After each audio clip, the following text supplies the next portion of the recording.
Hello, welcome to another tonalist landscape oil painting demonstration. This is your painter in residence.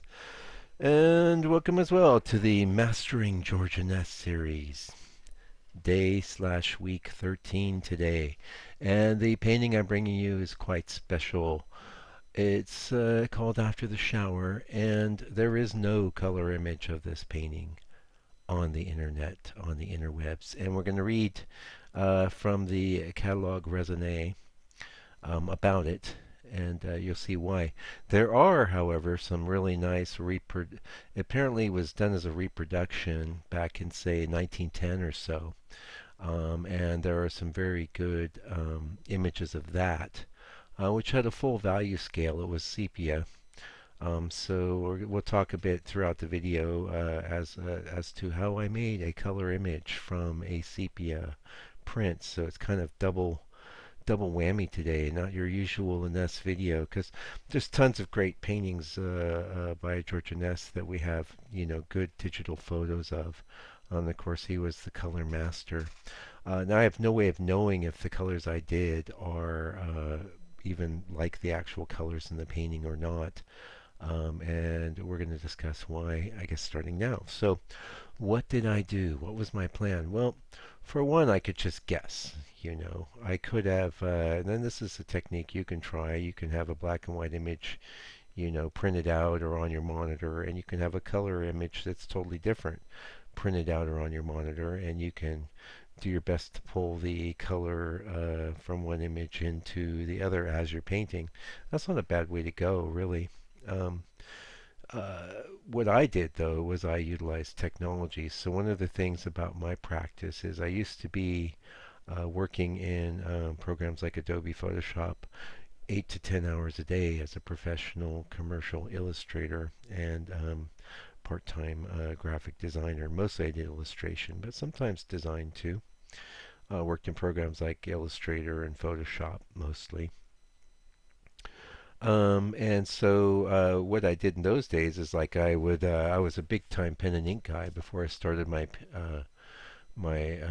illustration career. And part of the reason I got the illustration career is because I taught myself all these digital programs back in the day when they were fairly new. And so was able to parlay that with my ability to draw into a pretty well paying job for a lot of years. Yeah. Eventually, though, I got disinterested in that being the final product. In other words, um, spending a lot of time scanning an image in, coloring it in Photoshop, and then printing it out. And for my commercial work, a lot of that was done for T-shirts.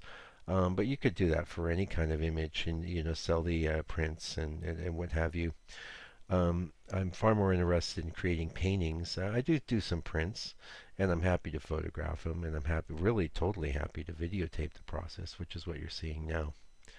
Speaking of, before we delve into our catalog raisonné and how I got this color image, check out the members area. This video is there, and you have a seat in my studio for the whole process. You're there with me, and we're in the trenches together working it out. So if you want to get a little more in depth with what's going on here. Also, I should mention out, you'll see a link to a blog post. My reference image, both the sepia and my color changed image, is there. And before we get into the catalog raisonné, just briefly tell you what I did. So Photoshop, they have a aspect of Photoshop now called neural filters, and I barely ever use it because most of them just don't give you that great a result. But they have one now called Colorize, and there's probably even apps for your phone and stuff out there. But I ran this image through Colorize, and it wasn't too bad, at least as a starting point. And you'll see that image in the corresponding blog post. And do we know if it looks like the original or not? We don't. Anyway, let's get into the catalog raisonné. This painting, I believed, one of the problems I had finding it was I felt like kind of an 1880 to 1885 period Inness to me.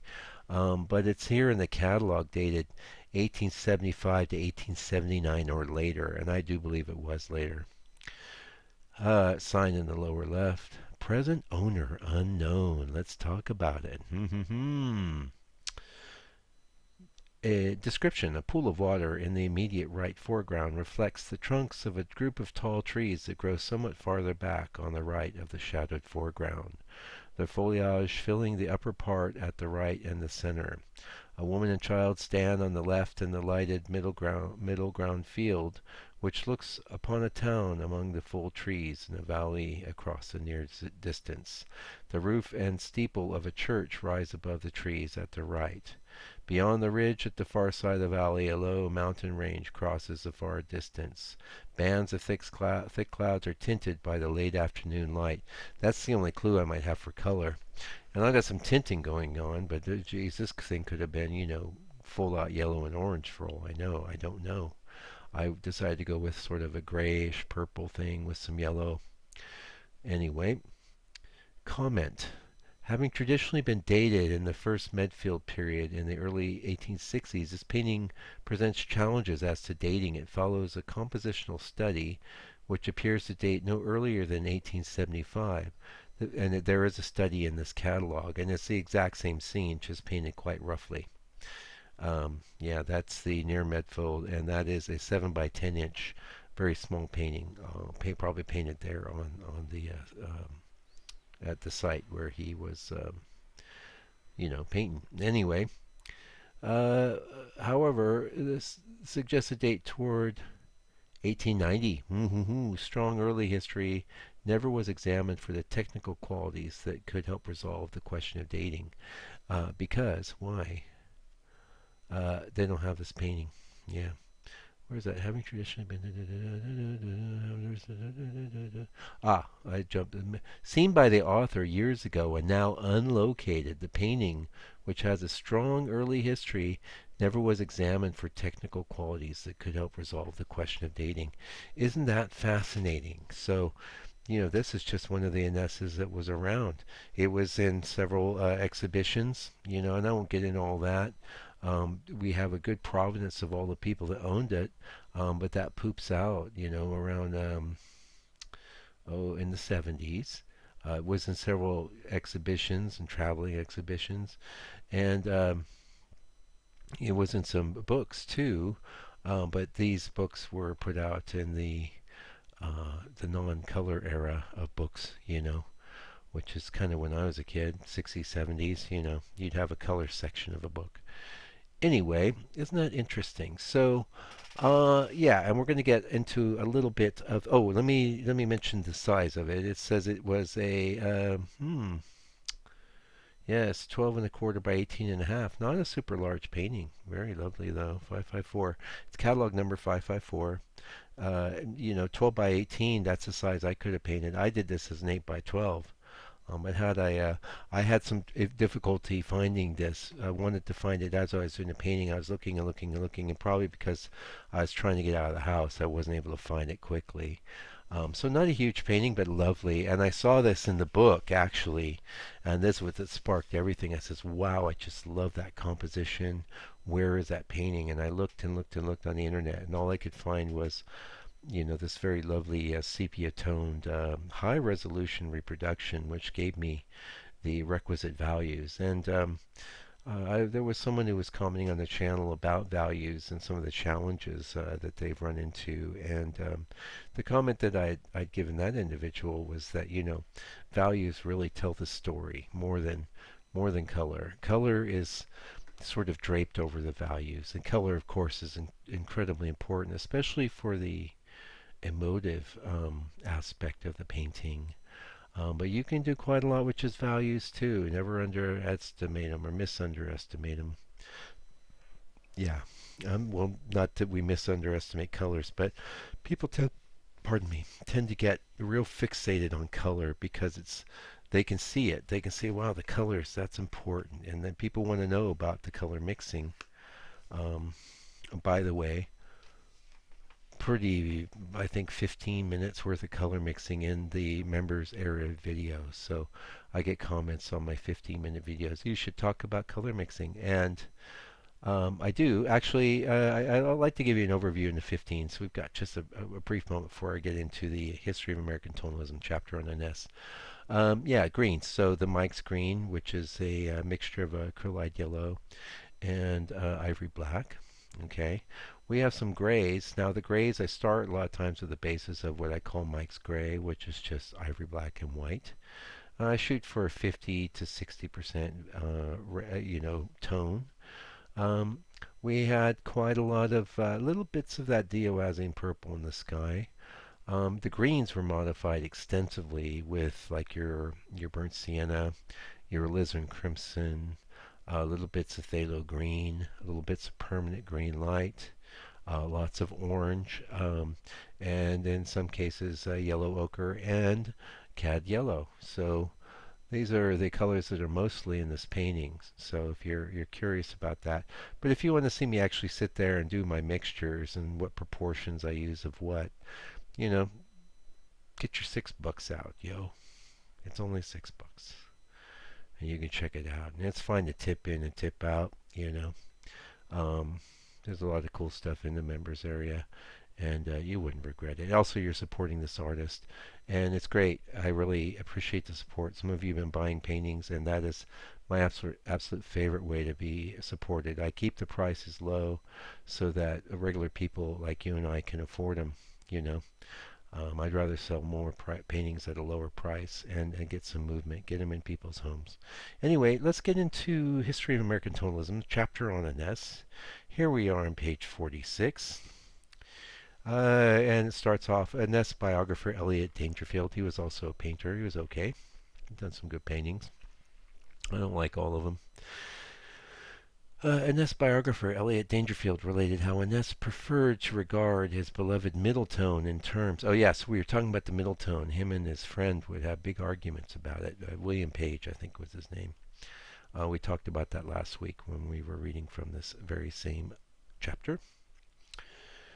The beloved middle tone in terms of a musical analogy of which the most perfect and pure tone would occur at the midpoint of a ringing note's cascade across an octave. Dangerfield also related that Inness often visualized his tonal strategies in terms of a vortex of hues. Whoa. Possibly Inness's Swedenborgian metaphysics made the equilibrium of the middle tone a congenial means to spiritual ends. We're on page 47 now, just so you know. And go buy this book. Really. I mean, you'll love it. History of American Tonalism. If you're digging this kind of art, you need this book. And David A. Cleveland writes so beautifully, as you can hear. Yeah. Whatever the case, Inness in practice proceeded. By the way, some people say Inness. I don't know. I'm gonna say Inness. So whatever. Or whatever the case, I said whatever, however pronounce this name, and that's in practice proceeded by intuition and craft to get the right tonal balance in his best paintings. This is a thing. And you can get that tonal balance with values alone, by the way. I look at some of my black and white work for proof of that. You just dig around the channel. Type in mono, the word mono on my channel, you see what I mean. Anyway, he was his own toughest critic, destroying and painting over many a canvas in his ruthless quest for perfection. As Samuel Isham noted in his History of American Painting of 1905, Inness struggled in the 1870s in his tonal equilibrium, and not always successfully. In its middle period, frequently a light spot, a group of cattle sailing a river is out of value, strikes the eye with too great an insistence. His late works hold together flawlessly. Wow, wow, wow, wow, wow. Isn't that the thing, right? Getting that balance, that's what I strive for too. This is one of the reasons I responded to tonalism so intensely when I became aware of it, because that middle tone, that's where I'm at too. And working with the modulations of emotion, which is also the modulations of color. It's pretty interesting stuff. Now the video slows down a little here. We're finishing up. You can see I had that steeple on the cathedral a little crooked, and that is, you might wonder, whoa, why they got that wrong? What's they doing? And you can really see it when I zoom in. You're also going to see me fix it. This is because I'm working at a pretty steep angle. It's like what is half a 45, 26 degree angle or something like that, for the benefit of you, the viewer at home. So it looks like I'm painting straight on, but I'm actually painting at an angle. So sometimes it makes it a little difficult to judge those things. But anyway, hey, thanks for watching the video to the end here. If you're the type of person that likes to leave a comment, please leave me a comment. I really love that. And I've been getting some wonderful comments on the channel lately, which I really appreciate. And I really appreciate you watching my videos. I know you have lots of other stuff you could watch. Hopefully you're getting some good value. Tip on into my store, buy a painting. If you want to help me out, that's the best way. It really does help me in my journey. I do this full time and I teach full time, and that's where it's at. Anyway, until I come back with another video, take good care of yourself, your family, all your loved ones. Stay out of trouble, and God bless you.